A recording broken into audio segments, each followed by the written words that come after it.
আপনারা হয়তো অনেকেই এসিডি ব্যাপারে নতুন শুনেছেন, আইএলটিএস এর ব্যাপারে আগে থেকে জানলো। এখন এসিডি ব্যাপারে নতুন শোনার কারণে এখন এসিডি প্রিপারেশন কীভাবে নিতে হয় ঠিক বুঝে উঠতে পারছেন না, এবং মোটামুটি অনলাইনে ঘাটাঘাটি করে দুই একটা যদি কোর্স পেয়েও থাকেন, দেখতে পাচ্ছেন কোর্সগুলো হয়তো একটু বেশি প্রাইস, 10,000 টাকার বেশি হয়তো কোর্সগুলো করতে লাগবে। এবং অফলাইনে আসলে খুব ভালো এসিডির জন্য কোচিং সেন্টারও নেই যারা এসিডি খুব ভালো পড়ায়। অনলাইনে যে কয়টা কোর্স আছে ওগুলো একটু প্রাইস বেশি। এখন আপনারা যদি সেলফ প্রিপারেশন নিতে চান কোনো কোর্স না করে, তাহলে হচ্ছে আপনারা ঠিক জায়গায় এসেছেন। এই ভিডিওটা হচ্ছে আমি আপনাদের জন্যই তৈরি করেছি যারা সেলফ প্রিপারেশন নিতে চান। সেলফ প্রিপারেশন নেওয়ার জন্য সবচেয়ে বেস্ট রিসোর্স খান একাডেমি। এই কথাটা আপনারা অনেকেই শুনেছেন, বাট খান একাডেমি হয়তো আপনারা ঠিকভাবে ইউজ করতে পারছেন না এখনও। খান একাডেমি কীভাবে ঠিকভাবে ইউজ করতে হয় এর উপর একটা ভিডিও ডিটেল আমার আছে, আমি সেই বিষয়ে আজকে এক্সপ্লেন করবো না, আমি ওভারঅল বিষয়টি আজকে তুলে ধরবো। সেলফ প্রিপারেশনের সেলফ প্রিপারেশন নিতে হলেও আপনি চেষ্টা করবেন এসিটি আগে দিয়েছে এরকম একজন, দুইজন বা তিনজন এসিটি টেস্ট টেকারের সাথে কথা বলার জন্য, যারা হচ্ছে আপনাকে হেল্প করতে পারবে আপনি কি ঠিক পথে আগাচ্ছেন কিনা এটা বুঝতে হেল্প করবে। সো আপনি এরকম কাউকে খুঁজে বের করেন এবং তাদের সাথে আপনি কথা বলেন, তাদের থেকেও আপনি পরামর্শ নেবেন। এটা হচ্ছে প্রথম কথা। সো একজন মেন্টর থাকলে আপনার সুবিধা হয়, হোক সেটা নট পেইড, আপনি হয়তো সে হয়তো আপনাকে আপনি কোয়েশ্চেন বলে সে এমনি আপনাকে হেল্প করছে। এছাড়াও আমার চ্যানেলে হচ্ছে এসিটি রিলেটেড অনেক ভিডিও আসবে, আপনি ওগুলো দেখেও হয়তো হেল্প পাবেন ভালোই। সো এসিটি সেলফ প্রিপারেশন নিতে হলে আমি একদম শুরু থেকে স্টার্ট করছি। ফার্স্টে আপনার কলেজ বোর্ডের অফিসিয়াল ওয়েবসাইটে একটা অ্যাকাউন্ট ক্রিয়েট করতে হবে। এরপর ব্লুবুক অ্যাপ ডাউনলোড করে সেই অ্যাপে কলেজ বোর্ডের অ্যাকাউন্টে সাইন ইন করতে হবে। ব্লুবুক অ্যাপ হচ্ছে আপনি মোবাইলে নামাতে পারবেন না, আপনার ল্যাপটপ, ডেস্কটপ কিংবা হচ্ছে আইপ্যাড লাগবে। আপনার অ্যাকচুয়াল এক্সাম ডেতেও হচ্ছে ল্যাপটপ লাগবে। সো ওই জিনিসটা আপনাকে ম্যানেজ করে ফেলতে হবে। এর বাইরে আপনি যখন ব্লুবুক অ্যাপ ডাউনলোড করবেন, ওইখানে হচ্ছে 6টা অফিসিয়াল মক টেস্ট দেওয়া যায় এসিটির জন্য। এসিটির মক টেস্টগুলো কিন্তু খুবই ইম্পর্ট্যান্ট, ওই মক টেস্টগুলো বিশেষ করে, কারণ ওগুলো খুবই স্ট্যান্ডার্ড মক টেস্ট। আপনি ওগুলোতে যে মার্কস তুলতে পারবেন, এসিটি 1600 মার্কের এক্সাম, ওইখানে আপনি যে মার্কস তুলতে পারবেন আপনার অ্যাকচুয়াল এক্সাম ডে তো দেখা গেছে আপনি সেই মার্কসই তুলবেন। সো ওই মক টেস্টগুলো হুড়োহুড়ি করে দিয়ে ফেলবেন না, চেষ্টা করবেন অ্যাটলিস্ট যে রিসোর্সগুলো আমি বলবো ওই রিসোর্সগুলো একটা দুইটা কমপ্লিট করার পর আপনি দিতে। আর আমাকে রিচ আউট করলে আমি চেষ্টা করবো আপনাকে একটা মক টেস্টের প্ল্যান দিয়ে দিতে, আপনি মক টেস্টগুলো আসলে কখন কীভাবে দিবেন সেটা আপনাকে জানানোর জন্য। সো ডিসেটের এই মক টেস্টগুলো হচ্ছে আপনি কী করবেন, আপনি উইদাউট প্রিপারেশন একটা মক টেস্ট দিয়ে ফেলবেন, প্রথম মক টেস্টটা দিয়ে ফেলবেন। এতে সুবিধা হবে আপনার অবস্থান এখন কোথায়, আপনার ম্যাথে কতটা উইকনেস আছে, ইংলিশে কতটা উইক জোন আছে, সেগুলো আপনি ফাইন্ড আউট করে ফেলতে পারবেন এবং ফাইন্ড আউট করে ওই অনুযায়ী প্রিপারেশন নিতে পারবেন। এসিডিতে ফার্স্ট মক টেস্টে স্কোর যাই আসুক না কেন, আপনি শুরু করবেন খান একাডেমি দিয়ে, এবং খান একাডেমির ম্যাথ দিয়ে শুরু করতে পারেন, কারণ ইংলিশে মোটামুটি সবারই উইকটা বেশি, উইক পয়েন্টগুলো বেশি থাকে। ম্যাথটা হচ্ছে ইমপ্রুভ করে একটু ইজি, কিছু ফর্মুলা আপনি শিখবেন বাংলা টার্মগুলো যেগুলো আপনি ইংলিশ করতে পারছেন না, সেগুলো ইংলিশ টার্মগুলো হচ্ছে আপনি প্র্যাকটিস করতে করতে ইউজ টু হয়ে যাবেন। যখন আপনি ম্যাথে একটা ড্রাস্টিক্যাল ইমপ্রুভমেন্ট 2 থেকে 3 সপ্তাহ প্রিপারেশনে নিয়ে করে ফেলতে পারবেন, তখন আপনার একটা বাড়তি কনফিডেন্স অ্যাড হবে, তখন আপনি শুধু ইংলিশে ফোকাস করতে পারবেন। এই 2 থেকে 3 সপ্তাহ আপনি যে খান একাডেমি ম্যাথ দিয়ে শুরু করলেন, এই টাইমটাতে হচ্ছে আপনি যেটা করবেন সেটা হচ্ছে ইংলিশের ভোকাবুলারি ডেভেলপ করবেন। এসিডির জন্য 2 থেকে 3টা লিস্ট আছে ইংলিশের ভোকাবুলারি ডেভেলপ করার জন্য, আপনি সেই লিস্টগুলো ফলো করতে পারেন, ডেইলি 10-15টা 20টা করে ভোকাবুলারি শিখতে পারেন, ভালোভাবে এফিসিয়েন্ট ওয়েতে শেখার ট্রাই করবেন ভোকাবুলারিগুলো। এছাড়া বিভিন্ন স্ট্যান্ডার্ড আর্টিকেল পড়া ট্রাই করবেন, প্রতিদিন একটা করে বা উইকলি 4 থেকে 5টা বা 6টা করে, এতে আপনার রিডিং হ্যাবিটটা ডেভেলপ হবে ইংলিশে। আপনি যখন ম্যাথের খান একাডেমি কমপ্লিট করছেন, তখন কিন্তু আপনার এই ভোকাবুলারি রিডিং হ্যাবিটটা বাড়িয়ে ফেলতে হবে। এরপর খান একাডেমির ম্যাথ কমপ্লিট হলে আপনি খান একাডেমির ইংলিশটা ধরতে পারেন। সো খান একাডেমি ইংলিশটা এরপর আপনি হয়তো একটু বেশি সময় লাগবে ম্যাথের চাইতে, আপনি খান একাডেমি ইংলিশটা 2 সপ্তাহ বা 3 সপ্তাহ আপনি কমপ্লিট করে ফেলবেন। খান একাডেমিতে কিন্তু একটা সুবিধা আছে, সেটা হচ্ছে আপনি আপনার প্রোগ্রেস রিপোর্ট দেখতে পাবেন। আপনি একটা লেসন কমপ্লিট করেছেন, সেখানে 4টা কোয়েশ্চেন আপনাকে দিবে, এবং ওই 4টা কোয়েশ্চেন যদি আপনি অ্যান্সার করতে পারেন, সেক্ষেত্রে আপনার হচ্ছে প্রোগ্রেসটা 100% হবে, অথবা না হলে কিন্তু 100% হবে না। সো আপনি চেষ্টা করবেন প্রত্যেকটা ইউনিট খান একাডেমির প্রত্যেকটা ম্যাথ আর ইংলিশ প্রত্যেকটা ইউনিটের প্রত্যেকটা লেসন যাতে আপনার 100% থাকে, এটা আপনি ট্রাই করবেন। এরপর খান একাডেমি কমপ্লিট করার পর হচ্ছে আপনার বইগুলো কমপ্লিট করতে হবে। তার আগে হচ্ছে আপনি খান একাডেমি কমপ্লিট করার পর সেকেন্ড মক টেস্টটা দিয়ে ফেলবেন।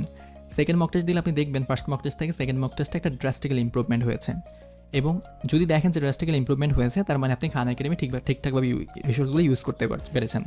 যদি দেখেন খুব একটা ইমপ্রুভমেন্ট হয়নি, তাহলে আপনি বের করার চেষ্টা করবেন যে আপনি আসলে কেন ইমপ্রুভমেন্টটা হচ্ছে না, কারোজনের সাথে কথা বলে এটা বের করার চেষ্টা করবেন, এবং প্রয়োজনে খান একাডেমিতে আরেকবার রিভিউ করবেন, সবগুলো লেসন সবগুলো ইউনিটকে 100% হয়েছে কিনা ওইটা দেখবেন। খান একাডেমি কমপ্লিট করার পর যখন আপনি মক টেস্ট দিয়ে ফেলেছেন, এরপর আপনি মক টেস্টটা খুব সুন্দরভাবে অ্যানালাইসিস করার পর আপনি বই ধরবেন। কী বই আপনি পড়তে পারেন? ম্যাথের ক্ষেত্রে আপনি কলেজ পান্ডা অথবা অরেঞ্জ বুক যে কোনো একটা পড়তে পারেন, আমি কলেজ পান্ডা পড়েছিলাম।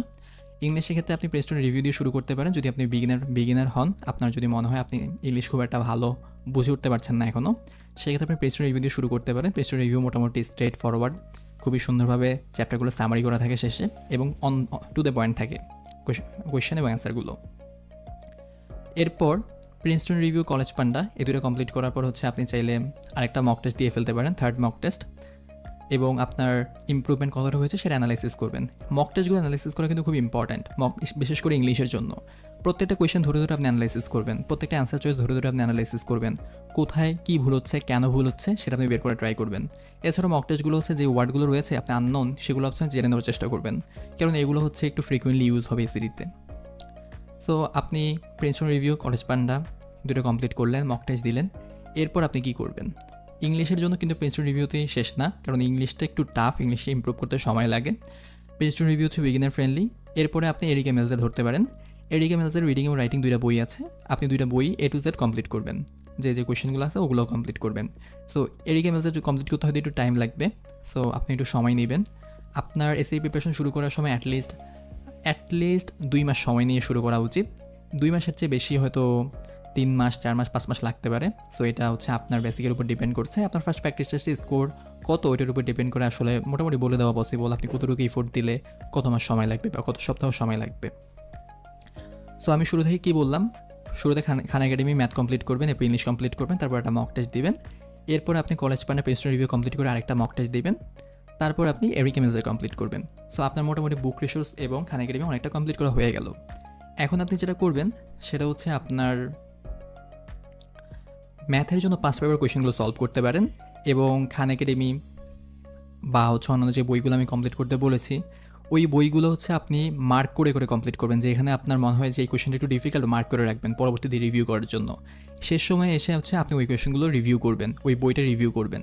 এতে করে হচ্ছে আপনার প্রিপারেশন আরও ভালোভাবে মোটামুটি কমপ্লিট হবে। রিভিউ করার শেষে আপনি 4th এবং 5th মক টেস্টগুলো দিতে পারেন নির্দিষ্ট সময়ের ব্যবধানে। আপনি চেষ্টা করবেন হচ্ছে একটা মক টেস্ট হাতে রাখার জন্য, কারণ আপনার ফার্স্ট অ্যাটেম্পটে ভালো স্কোর নাও আসতে পারে, সেকেন্ড অ্যাটেম্পটে যাতে আপনি আপনার ইমপ্রুভমেন্ট বুঝতে পারেন সেক্ষেত্রে একটা মক টেস্ট আপনি হাতে রেখে দিবেন। চেষ্টা করবেন 5-6 যে কোনো একটা মক টেস্ট হাতে রাখার জন্য। আর ফার্স্ট অ্যাটেম্পটের এক্সামের 3 থেকে 4 দিন আগে চেষ্টা করবেন আপনার 5th মক টেস্ট দেওয়ার জন্য। এতে করে হচ্ছে কী হবে সেটা হচ্ছে এক্সাম ডেতে আপনার একটা ফ্লুয়েন্সি থাকবে কোয়েশ্চেন অ্যান্সার করার ক্ষেত্রে, যেটা হচ্ছে আপনাকে এক্সাম ডেতে ভালো একটা হেল্প করবে। সো এই ছিল মোটামুটি এসিডি আপনি কীভাবে নিজে নিজে প্রিপারেশন নিতে পারেন এটার একটা গাইডলাইন। এসিডি প্রিপারেশন নিজে নিজে নেওয়ার ক্ষেত্রে সবচেয়ে বড় যে ঝামেলাটা হবে, একটা সময় পরে হচ্ছে আপনি আপনার কোথায় ইমপ্রুভ করতে হবে সেটা আপনি বুঝবেন না, এই জন্য হয়তো আপনি কোনো একটা প্রফেশনাল কারো থেকে আপনি হেল্প নিতে পারেন। অথবা আপনার আরেকটা প্রবলেম আপনাকে পড়তে হবে, সেটা হচ্ছে আপনি স্পেশালি রিডিংয়ের ক্ষেত্রে কোয়েশ্চেনগুলোর ক্ষেত্রে বা রাইটিং কোয়েশ্চেনগুলোর ক্ষেত্রে ইংলিশের আপনি অনেক কোয়েশ্চেন দেখবেন হচ্ছে নিজে সলভ করতে পারছেন না। তো আপনি চেষ্টা করবেন এমন কারোর সাথে অ্যাড হয়ে নেওয়ার জন্য যারা এসিডি প্রিপারেশন নিচ্ছে, একসাথে প্রিপারেশন নিলে তারা হচ্ছে আপনারা হচ্ছে নিজেরা সলভ করে ফেলতে পারেন। আর আপনি যদি কোনো প্রফেশনাল টিউটর নিয়ে থাকেন সেক্ষেত্রে তো আপনি অবশ্যই তাকে প্রবলেম দিলে সে সলভ করে দিবে। তো এই হচ্ছে মোটামুটি আপনি কীভাবে এসিডি প্রিপারেশন নিজে নিজে নিয়ে ফেলতে পারেন, এটা একটা গাইডলাইন। সো আমি যদি আরেকবার আপনার মনে হয় আমি যদি র্যাপ আপ করলে সুবিধা হয়, আমি লাস্ট আরেকবার র্যাপ আপ করে দিচ্ছি সব কিছু। শুরুতে আপনি একটা মক টেস্ট দেবেন, স্কোর দেখবেন, এরপর খান একাডেমি শুরু করবেন, খান একাডেমি কমপ্লিট করে আরেকটা মক টেস্ট দিবেন, এরপর প্রিন্সটন রিভিউ, কলেজ পান্ডা সলভ করবেন, সলভ করে আরেকটা মক টেস্ট দিবেন, তারপর আপনি এরিক এমেলসে কমপ্লিট করবেন, আরেকটা মক টেস্ট দিবেন, এরপর আপনি ম্যাথের পাস্ট পেপারগুলো কোয়েশ্চেনগুলো দেখবেন এবং শেষ মক টেস্টটা দিবেন, 5th মক টেস্টটা এক্সামের 3 থেকে 4 দিন আগে বা 5 দিন আগে সর্বোচ্চ। তো এইভাবে হচ্ছে আপনি যদি প্রিপারেশন নেন আমি আশা করছি আপনি একটা ভালো স্কোর পাবেন, এবং আপনাকে নিয়মিত ভোকাবুলারি এবং স্ট্যান্ডার্ড আর্টিকেলগুলো পড়তে হবে রিডিং হ্যাবিট বাড়ানোর জন্য। সো সবাইকে থ্যাংক ইউ। আপনারা হচ্ছে এসিটি রিলেটেড কোন বিষয়ে ভিডিও চাচ্ছেন আমাকে কমেন্ট বক্সে জানালে আমি চেষ্টা করবো সেই বিষয়ে ভিডিও আপলোড করে আপনাদের হেল্প করার জন্য। এছাড়াও আপনাদের এসিটি প্রিপারেশনে হেল্প করার জন্য বিভিন্ন ইনফরমেশনাল ভিডিও অথবা টিউটোরিয়াল ভিডিও আমি চেষ্টা করবো নিয়মিতই আমাদের চ্যানেলে এবং ফেসবুক পেজে আপলোড করার জন্য। Thank you.